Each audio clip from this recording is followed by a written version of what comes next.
आत्ता रात्रीचे 10 वाजले आहे आणि दरम्यान 8-8:30ला मला एका क्लायंटचा कॉल आला, की "सर मला एक रिकव्हरी एजंट माझ्या घरी आलेला आहे यावेळेला आणि मला त्रास देतोय, बोलतोय की मी पैसे घेतल्याशिवाय जाणार नाही." आता अशा वेळेला काय करायचं? तर बऱ्याच लोकांना माहिती आहे की मी एक ॲडव्होकेट आहे आणि मी लोन सेटलमेंट कंपनीसोबत काम करतो. आम्ही लोकांचे लोन सेटल करून देतो.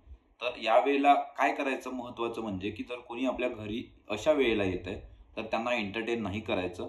त्यांचा फोटो काढायचा, त्यांचं नाव मागून घ्यायचं आणि त्यांना विचारायचं, की तुम्हाला अथॉरिटी आहे का या वेळेवर घरी यायची? जर कोणी हो बोलत असेल, तर ठीक आहे म्हणायचं, तुमच्याशी मी आता बोलू शकत नाही, उद्याला बोलेल आणि त्यांची कंप्लेंट फाईल करायची. आता कंप्लेंट फाईल कुठे करता येते? नोडल ऑफिसर असते. नोडल ऑफिसरला पण कंप्लेंट फाईल करू शकतो किंवा Twitterवर पण कंप्लेंट फाईल करू शकतो.